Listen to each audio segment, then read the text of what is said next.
Good morning, friends. Our topic number 5 is farm management. First, definition of farm management. Farm management means making and implementing the decisions involved in organizing or operating the farm for maximum production and profit. Or farm management is also defined as organizing and managing one or more enterprises on specific and business lines for getting maximum net profit from the farm. Or farm management is a branch of economics which deals with investing and earning of money from farm activities for getting maximum net income. These are the three definitions you should write anyone during an examination.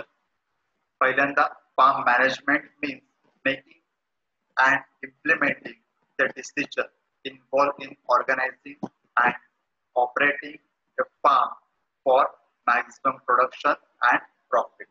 Farm management म्हणजे फार्मची management करणे किंवा फार्मचं व्यवस्थापन करणे, ज्याला form management असं म्हणतात. Form management means making म्हणजे तयार करणे अँड इम्प्लिमेंटिंग म्हणजे ऍक्च्युअली त्याचा वापर करणे. The decision involve in organising and operating of a farm. ज्या ज्या फार्म मध्ये आपण डिसिजन घेतो त्या ऑर्गनायझिंग म्हणजे संघटित करणे, एकत्रित करणे अँड ऑपरेटिंग त्या संचालित करणे फार्म मध्ये for maximum production and profit. हे कशासाठी? तर आपल्याला जास्तीत जास्त उत्पादन मिळावं आणि त्यापासून जास्तीत जास्त लाभ व्हावा, म्हणून या सगळ्या मॅनेजमेंट करणं त्याला आपण फार्मचं मॅनेजमेंट किंवा फार्मचं व्यवस्थापन असं आपण त्याला म्हणू शकतो. Farm management is also defined as organizing and managing one or more enterprises. म्हणजेच पीक व्यवस्थापनामध्ये किंवा आपल्या शेताच्या व्यवस्थापनामध्ये संघटितरित्या किंवा एकत्रितरित्या आपण एखाद्या पिकाचं मॅनेजमेंट करतो, व्यवस्थापन करतो. मग त्यामध्ये एक किंवा त्यापेक्षा अधिक जास्त एंटरप्राइजेस असू शकतात किंवा गोष्टी असू शकतात on scientific and business line. आणि ह्या गोष्टी मॅनेज करत असताना त्या सायंटिफिकली म्हणजे शास्त्रीय दृष्ट्या आणि व्यावसायिक दृष्ट्या किंवा व्यावसायिक दृष्टिकोन लक्षात घेऊन for getting maximum net profit म्हणजे जास्तीत जास्त उत्पादन आपल्या फार्म मधून किंवा आपल्या शेतामधून मिळवणे. फ्रॉम द फार्म म्हणजे शेतामधून जास्तीत जास्त उत्पादन मिळवणे. थोडक्यात आपल्या शेतामध्ये काही गोष्टी आपल्याकडे जर असतील तर त्या एकत्र करणे, संघटित करणे, त्यांचं व्यवस्थित व्यवस्थापन करणे आणि एकपेक्षा अधिक जास्त उद्योग शास्त्रीय दृष्ट्या आणि व्यावहारिक दृष्ट्या चालवणे आणि त्यापासून जास्तीत जास्त फायदा मिळवणे याला आपण शेताचं व्यवस्थापन असं किंवा शेतीचं व्यवस्थापन असं म्हणू शकतो. Farm management is a branch of economics. ही एक अर्थशास्त्राची ब्रँच आहे किंवा शाखा आहे. Which deals with investing and earning of money. यामध्ये पैशाची गुंतवणूक केली जाते आणि त्याचबरोबर पैशाची कमाई सुद्धा केली जाते. कशापासून? From farm activities for getting maximum net income. ज्या काही फार्म मध्ये ऍक्टिव्हिटीज आपण करतो, पिकाची लागवड करणं असेल म्हणा किंवा जनावरांचं संगोपन करणं असेल म्हणा किंवा एखाद्या खताचं उत्पादन घ्यायचं असेल म्हणा, या सगळ्या ज्या काही गोष्टी आपण करतो संघटितरित्या आपल्या शेतामध्ये त्यापासून जास्तीत जास्त उत्पादन मिळवणं हाच एक हेतू असतो. यालाच आपल्याला शेतीचं व्यवस्थापन किंवा फार्म मॅनेजमेंट असं म्हणता येऊ शकेल. ऑब्जेक्टिव्ह ऑफ फार्म मॅनेजमेंट म्हणजे कोणती उद्दिष्ट आपण शेताच्या व्यवस्थापनामध्ये बाळगली पाहिजे. To earn maximum profit from different agriculture enterprises म्हणजे जी काही शेतीमध्ये आपण वेगवेगळी उत्पादनं घेऊ किंवा जे काही आपण शेतीमध्ये साहसी निर्णय घेऊ, एंटरप्राइजेस म्हणजे साहसी निर्णय घेऊ, त्यापासून आपल्याला जास्तीत जास्त ही कमाई झाली पाहिजे.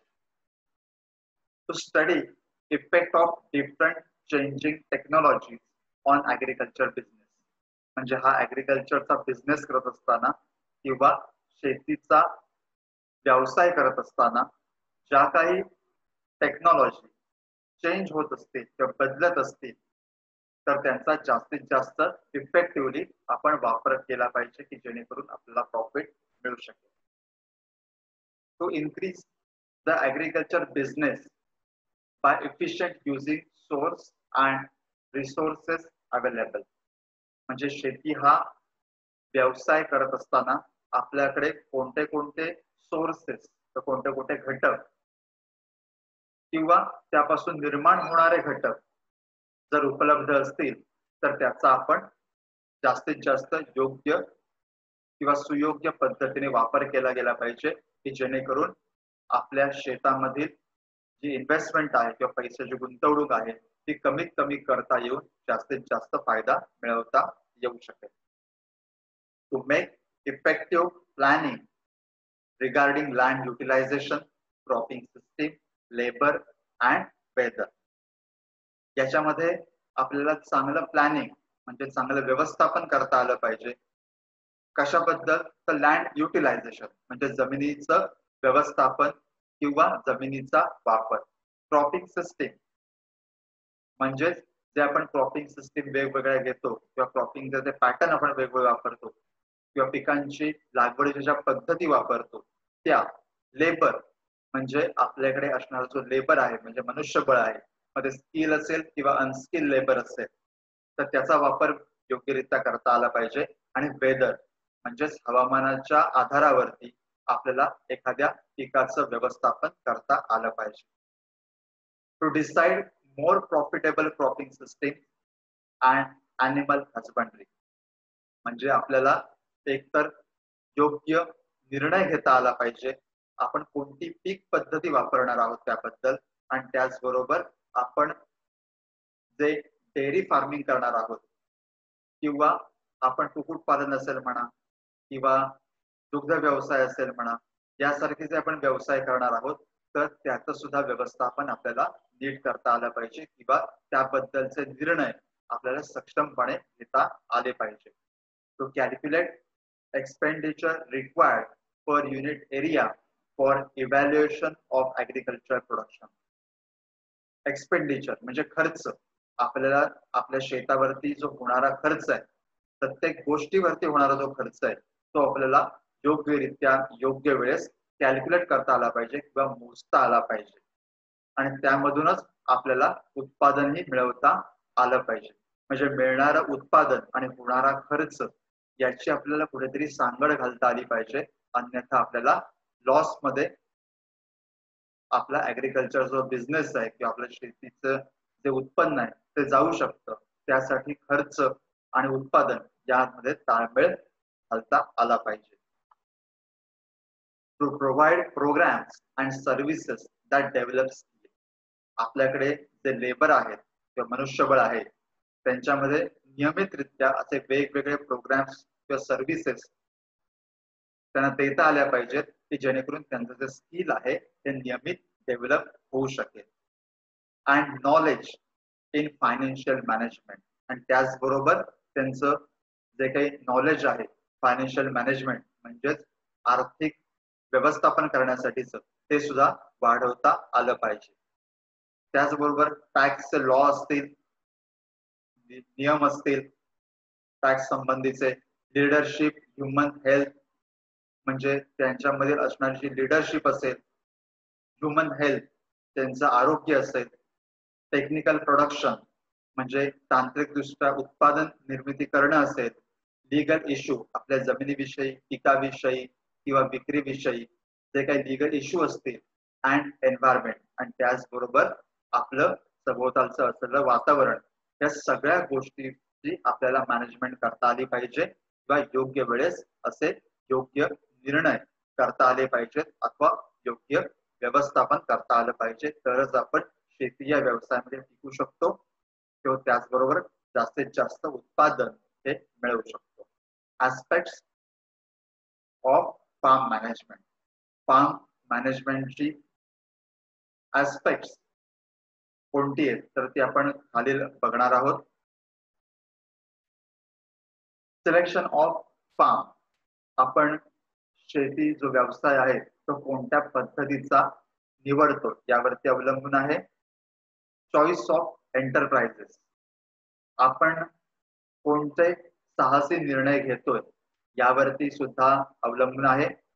Preparing a suitable layout. आपण आपल्या जमिनीचा किंवा आपल्या शेताचा आराखडा कोणत्या पद्धतीने आणि कशा प्रकारे काढतो यावरती अवलंबून आहे.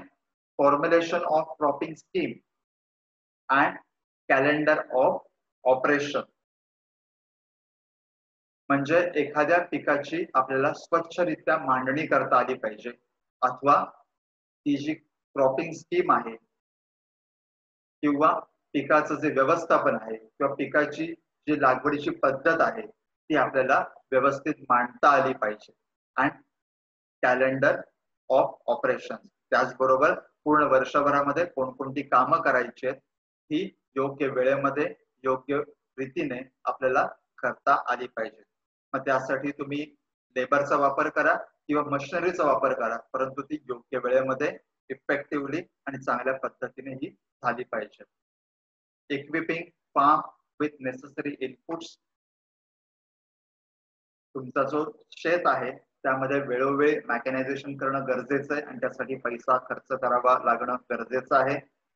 नियमित मॅकॅनायझेशन केलं तर मनुष्याची संख्या कमी होईल आणि जास्तीत जास्त कन्व्हर्जन ऑफ प्रॉफिट मध्ये बघता येईल आणि काम ही लवकर आणि वेळेमध्ये होऊ शकते.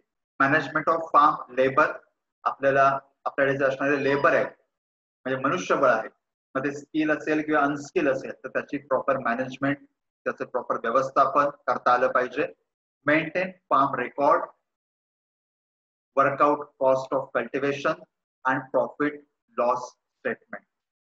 म्हणजेच त्याबरोबर आपल्या फार्मचं जे रेकॉर्ड आहे मग ते रेकॉर्ड रिलेटेड टू क्रॉप असतील, तर रेकॉर्ड रिलेटेड टू डेअरी असतील, तर रेकॉर्ड रिलेटेड टू मशिनरी असतील, तर रेकॉर्ड रिलेटेड टू मॅनेजमेंट असतील, हे व्यवस्थित ठेवता आले पाहिजेत किंवा ते आपल्याला लिहिता आले पाहिजेत किंवा ते मेंटेन करता आले पाहिजे.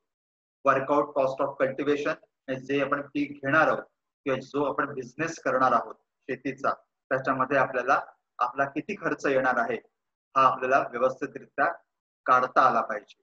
आणि प्रॉफिट लॉस स्टेटमेंट. आणि त्याचबरोबर आपल्याला कॉस्ट बेनिफिट रेशो जो आहे म्हणजे खर्च आणि मिळणारं उत्पादन याची सुद्धा सांगड घालता आली पाहिजे किंवा याची सुद्धा पूर्णपणे आपल्याला माहिती पाहिजे.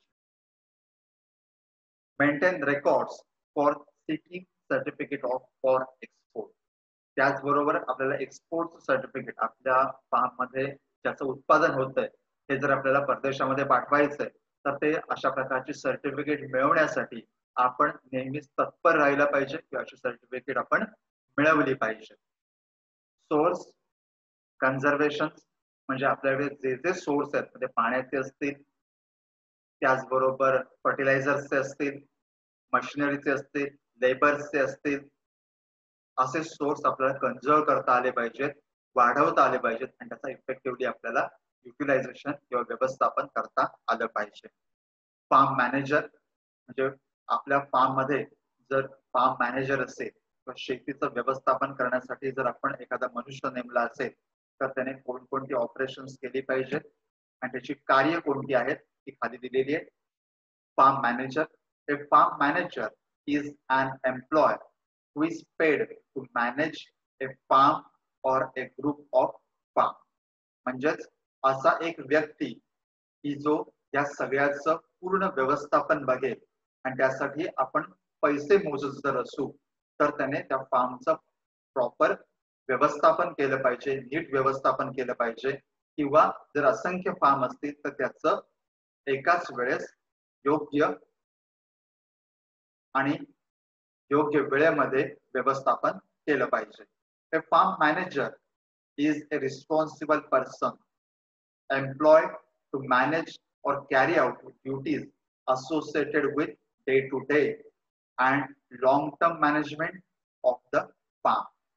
किंवा आपण असंही म्हणू शकतो, a farm manager is a responsible person. हा फार्म जो मॅनेजर असतो, जो मनुष्य असतो की जो आपण व्यवस्थापनासाठी नेमलेला असतो, हा सर्व गोष्टींसाठी रिस्पॉन्सिबल असतो किंवा त्यासाठी कारणीभूत असतो. To employ, manage and carry out duties associated with day to day, म्हणजे ज्या ड्युटीज आपण दिवसेगणित नेमलेले आहेत किंवा दिलेले आहेत त्या वेळेवरती होत आहेत का, त्या ड्युटीज प्रॉपरली कॅरीड आउट होत आहेत का, किंवा त्या ड्युटीज वेळेवरती होत आहेत का आणि त्या सायंटिफिक दृष्ट्या होत आहेत का, हे बघण्यासाठी फार्म मॅनेजमेंट फार्म मॅनेजर याची गरज भासत असते. And long term management of the farm, आणि त्याचबरोबर अशा फार्म मॅनेजमेंटला किंवा फार्म मॅनेजरला जास्त काळासाठी आपल्याला एखादं पिकाचं व्यवस्थापन करता आलं पाहिजे. पुढचं आहे functions of a farm manager, म्हणजे फार्म मॅनेजरची असलेली कोणकोणती कार्य आहेत खालीलप्रमाणे आहेत. First, direct and coordinate activities such as planting, irrigation, fertiliser application, harvesting, grading and record keeping. Direct and coordinate म्हणजे अशा फार्म मॅनेजरने त्या डायरेक्ट केल्या पाहिजेत, म्हणजे अशा सांगितल्या पाहिजेत, आणि कोऑर्डिनेट म्हणजे संघटित केल्या पाहिजेत. मग त्या कोणत्या कोणत्या ऍक्टिव्हिटीज असतील तर त्या प्लांटिंग म्हणजे लागवडीच्या असतील, इरिगेशन म्हणजे पाणी व्यवस्थापनाच्या असतील, फर्टिलायझर ऍप्लिकेशन म्हणजे खत व्यवस्थापनाच्या असतील, हार्वेस्टिंग म्हणजे पिकाची काढणी असेल, ग्रेडिंग म्हणजे त्यांच्या वेगवेगळ्या प्रकारच्या ग्रेड ठरवणं असेल, आणि रेकॉर्ड कीपिंग म्हणजे जो काही खर्च होतो किंवा ज्याचं उत्पादन आपल्याला मिळतंय त्याचा लेखाजोखा ठेवणं असेल. त्या सगळ्या गोष्टीसाठी फार्म मॅनेजर हा रिस्पॉन्सिबल असतो आणि याने ड्युटीज वेळोवेळी पूर्ण केल्या पाहिजे. Coordinates growing activities with engineering, equipment maintenance, packing houses and other inputs. त्याचबरोबर फार्म मॅनेजरने इंजिनिअरिंग रिलेटेड म्हणजे कोणती मशिनरी खरेदी करायची, इक्विपमेंट मेंटेनन्स म्हणजेच जी खरेदी केलेली मशिनरी आहे त्याचा मेंटेनन्स करणं, पॅकिंग हाऊसेस म्हणजे आपलं जे उत्पादन आहे हे योग्यरित्या पॅकिंग करणं किंवा त्याची साठवणूक करणं, आणि त्याचबरोबर अशा असंख्य ड्युटीज आहेत की ज्या फार्म मॅनेजरने वेळोवेळी केल्या पाहिजेत किंवा त्याचं व्यवस्थापन त्याने योग्यरित्या केलं पाहिजे. रिलेटेड डिपार्टमेंट्स, मग त्याच्यामध्ये डेअरी रिलेटेड डिपार्टमेंट्स असेल, पोल्ट्री रिलेटेड डिपार्टमेंट्स असेल, फर्टिलायझर डेव्हलपमेंट डिपार्टमेंट असेल, अशा वेगवेगळ्या डिपार्टमेंट सुद्धा त्याचं योग्यरित्या लक्ष असलं पाहिजे, म्हणजे जास्तीत जास्त रिसोर्सेस हे फार्म मध्ये वापरता येतील. Analyse market conditions to determine acreage allocation. अशा फार्मरला किंवा अशा फार्म मॅनेजरला आपल्याला मार्केट कंडिशन कोणत्या प्रकारच्या आहेत त्या सुद्धा डिटरमाइन करता आल्या पाहिजेत, त्या सुद्धा ओळखता आल्या पाहिजेत, आणि त्याप्रमाणे पिकाची लागवड ही केली गेली पाहिजे. Confirm with purchases and arrange sale of farm produce. त्याचबरोबर शेतासाठी कोणत्या गोष्टी खरेदी करणं आवश्यकता आहे व कोणत्या प्रकारच्या गोष्टींचा किंवा गोष्टींची विक्री करायची हे सुद्धा योग्य वेळेस फार्म मॅनेजरला ठरवता आलं पाहिजे.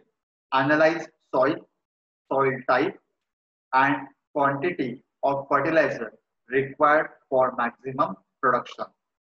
त्या फार्म मॅनेजरला सॉइलचा अनालाइज किंवा सॉइलचं टेस्टिंग करता आलं पाहिजे किंवा त्यांनी टेस्टिंग केलं पाहिजे.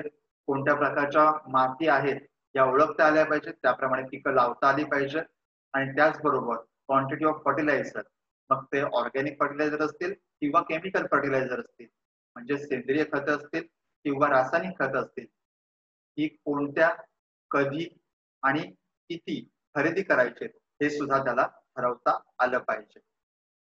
Inspect equipment to ensure proper functioning.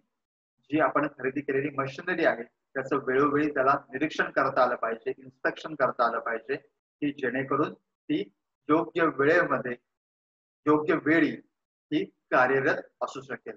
Determine maturity period of crop and estimate crop damage from weather. त्याचबरोबर त्याला पीक कधी काढायचंय किंवा पिकाची कधी काढणी करायची आणि त्याचबरोबर हवामानानुसार पिकाचं किती नुकसान होणार आहे याचं त्याला आकलन हे करता आलं पाहिजे. Purchase of machinery, equipment, seed, fertiliser and chemical. त्याचबरोबर त्याला मशिनरी खरेदी करणं, बियाणं खरेदी करणं, खतं खरेदी करणं आणि वेगवेगळी लागणारी कीटकनाशक खरेदी करणं हे सुद्धा जमलं पाहिजे. Negotiate with bank to obtain credit loan. त्याला बँकेबरोबर निगोशिएशन करता आलं पाहिजे की जेणेकरून फार्मसाठी योग्य वेळेमध्ये योग्य लागणारं जे लोन आहे ते मिळवता येऊ शकेल. Evaluation of financial statements and making of budget problems. त्याचबरोबर अशा फार्म मॅनेजरला फायनान्शियली साऊंड राहता आलं पाहिजे किंवा फायनान्शियली त्याला तयार राहता आलं पाहिजे किंवा त्याला फायनान्शियली आकलन करता आलं पाहिजे आणि त्याचबरोबर making of budget for problems, म्हणजे वेळोवेळी जे येणारे प्रॉब्लेम्स आहेत त्याच्यावरती मात करण्यासाठी त्याच्याकडे पैसे सुद्धा उपलब्ध असले पाहिजे. Qualities of farm manager. Farm मॅनेजरकडे कोणत्या कोणत्या क्वालिटीज असल्या पाहिजेत त्या खालीलप्रमाणे आहेत. कमांड ओव्हर बेसिक फॅक्ट्स, म्हणजे ज्या एकदम तळागाळातल्या गोष्टी आहेत त्याच्यावरती त्याची कमांड असली पाहिजे किंवा त्याच्यावरती त्याचं प्रभुत्व असलं पाहिजे. रिलेव्हंट प्रोफेशनल नॉलेज, म्हणजे त्याच्याकडे शेतीचं योग्य आणि चांगल्या प्रकारचं उत्तम नॉलेज असलं पाहिजे किंवा ज्ञान असलं पाहिजे. स्किल अँड ॲट्रिब्यूट्स, त्याचबरोबर त्याच्याकडे स्किल ही असलं पाहिजे आणि ॲट्रिब्यूट्स म्हणजे त्याच्याकडे योग्य असे गुणधर्म सुद्धा त्या बाबतीतले असले पाहिजे. डिसिजन मेकिंग स्किल, म्हणजे व्यवस्थापन करत असताना योग्य निर्णय घेण्याचं स्किल असलं पाहिजे. इमोशनल रेसिलेन्सेस, म्हणजे भावनिक लवचिकपणा हा त्याच्या अंगामध्ये असला पाहिजे. क्रिएटिव्हिटी, नाविन्य हे त्याच्याकडे असलं पाहिजे. मेंटल ॲबिलिटी, म्हणजे त्याची बौद्धिक क्षमता ही असली पाहिजे. सेल्फ कॉन्फिडन्स, स्व आत्मविश्वास हा सुद्धा त्याच्याकडे असला पाहिजे. आणि प्रो ऍक्टिव्हिटी, म्हणजे स्वयंप्रेरणेतून एखादी गोष्ट करणं, ह्या अशा वेगवेगळ्या प्रकारच्या क्वालिटीज फार्म मॅनेजरकडे असल्या पाहिजे.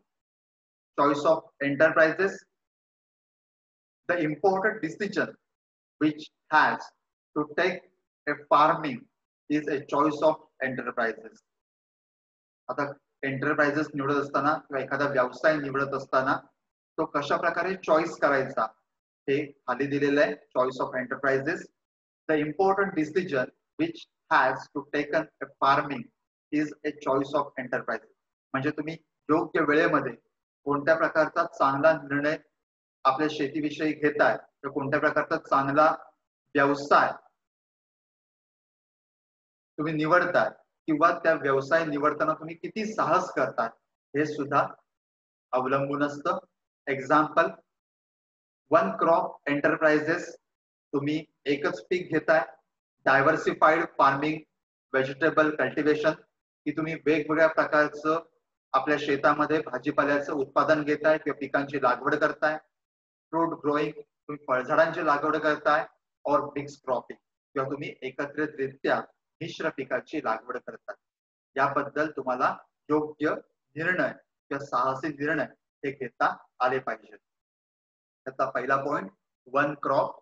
Sometimes farmer produce just one major crop, example sugarcane, cotton or tobacco, when there is a good demand. ज्यावेळेस मार्केटमध्ये एखाद्या पिकाला खूप जास्त डिमांड असते किंवा मागणी असते, त्यावेळेस शेतकरी ऊस, कापूस किंवा तंबाखू यासारखी पिकं लावून जास्तीत जास्त फायदा कमवू शकतात. Farmer can them specialise in that crop and utilize all resources to get maximum production and profit. म्हणजे जर एखादा शेतकरी एखाद्या पिकामध्ये नैपुण्य त्याने हासिल केलेलं असेल किंवा मिळवलेलं असेल किंवा ते पीक त्याला खूप चांगल्या पद्धतीने त्याचं व्यवस्थापन जर करता येत असेल, तर त्यामधून तो जास्तीत जास्त उत्पादन आणि जास्तीत जास्त नफा हा मिळवू शकतो. In one crop farming management is easier and the equipment and other inputs will be minimum. जर आपण एखादं पीक घेतलं किंवा जर एकच पीक आपण एखाद्या शेतामध्ये घेतलं तर त्याचं व्यवस्थापन करणं सोपं जातं. लागणारी मशिनरी ही सुद्धा कमी लागते आणि त्याचा जास्तीत जास्त वापर करता येतो. आणि त्याचबरोबर आणखीन ज्या गोष्टी आवश्यक असतात त्या सुद्धा आपल्याला कमी करता येऊ शकतात किंवा त्याचा वापर आपल्याला टाळता येऊ शकतो, की जेणेकरून आपल्याला याचं रूपांतर हे फायद्यामध्ये करता येऊ शकतं. Be diversified farming. Sometimes it may be better to develop diversified farming. कधी कधी विविध प्रकारची शेती एकाच शेतामध्ये करणं किंवा एखाद्या वेळेस पिकाची फेरपालट करणं फायदेशीर ठरू शकतं. The land, labor, equipment and other factors are used efficiently throughout of the year. त्यामुळे पूर्ण वर्षभरामध्ये आपल्याला आपली जमीन, आपल्याकडे असलेलं मनुष्यबळ, आपल्याकडे असलेली मशिनरी म्हणजेच संसाधनं याचा जास्तीत जास्त योग्यरित्या वर्षभर वापर करता येऊ शकतो. It will also reduce the risk of complete loss of income due to drought, pest and disease. Diversified शेती केल्यामुळे आपल्याला रोग आणि किडी, त्याचबरोबर कमी पावसाचा सामना सहजरित्या करता येऊ शकतो आणि त्यामधून होणारी जी रिस्क आहे ही सुद्धा आपल्याला टाळता येऊ शकते. When more than one farm enterprises is combined, dairy and fodder cultivation with crop production or raising cattle or poultry with crop production increase profit. When more than one farm enterprises is combined, ज्यावेळी एक किंवा एकापेक्षा जास्त आपण combined enterprises म्हणजे उद्योग किंवा व्यवसाय आपण एकापेक्षा जास्त ज्यावेळी एकत्र करत असतो एका शेतामध्ये, त्यामध्ये डेअरी येऊ शकतं, दुग्ध व्यवसाय येऊ शकतो, फॉडर म्हणजे चारा पिकं येऊ शकतात, कल्टिवेशन वेगवेगळ्या भाजीपाल्याचं कल्टिवेशन येऊ शकतं, अँड क्रॉप प्रोडक्शन आणि पिकांचं उत्पादन येऊ शकतं, और रेझिंग कॅटल और पोल्ट्री म्हणजेच त्याचबरोबर जनावरं आणि कुक्कुटपालन यांसारख्या उत्पादनातून आपल्याला जास्तीत जास्त नफा हा मिळवता येऊ शकतो. Fruit, vegetable and flower cultivation, poultry keeping और dairy is always profitable enterprises if the farm is near to town.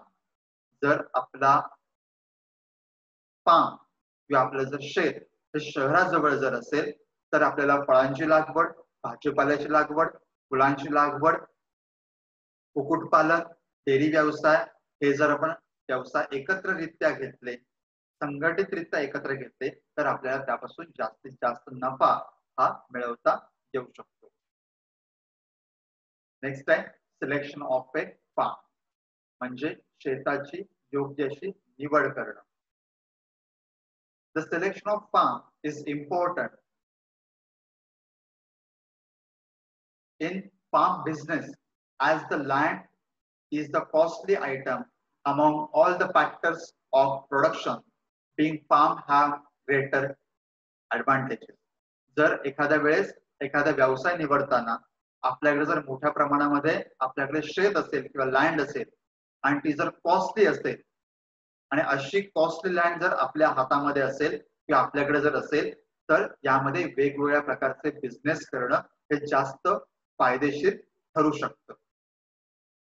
Factors normally considered while selecting farm are classified: physical factors, economic factors, social factors, and personal factors. First, physical factors. The physical factors are as follows: climate. It should be suitable for the enterprises and the crop growth. जर आपण हवामान योग्यरित्या जर निवडलं तर ते पिकासाठी आणि त्याचबरोबर आपल्या व्यवसायासाठी खूपच चांगलं ठरू शकतं. सॉइल म्हणजे जमीन.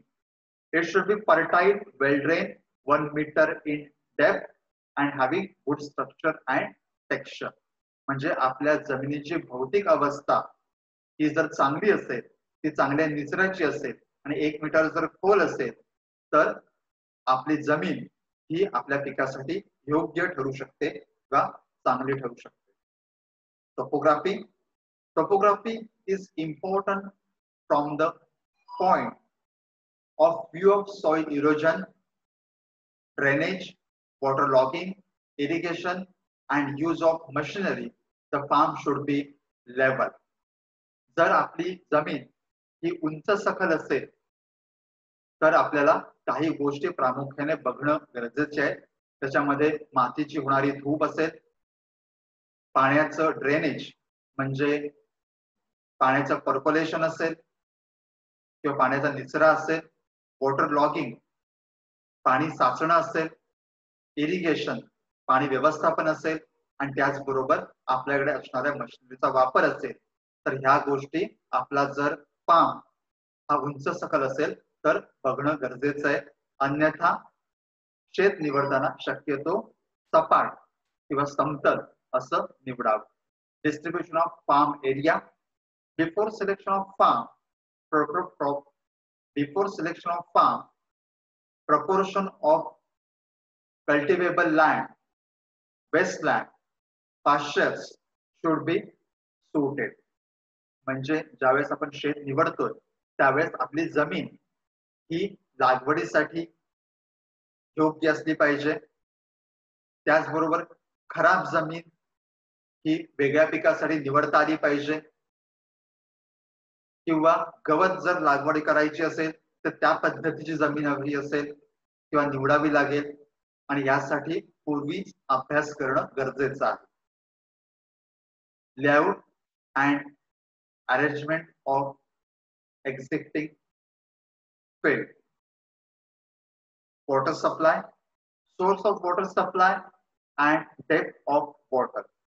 म्हणजे पाणी व्यवस्थापनामध्ये किंवा पाणी देत असताना आपल्या पाण्याची खोली किती आहे आणि त्याचबरोबर पाण्याचा कोणत्या प्रकारचा सोर्स उपलब्ध आहे हे बघणं गरजेचं असतं. Location near to town, market, railway station और एअरपोर्ट. आपली जमीन ही शहराच्या जवळ, मार्केटच्या जवळ किंवा रोड लाईनच्या जवळ किंवा रेल्वेच्या जवळ किंवा एअरपोर्टच्या जवळ असणं जास्त अधिक फायदेशीर आपल्याला ठरू शकतं. Economic factors will be seen in a next lecture. Thank you.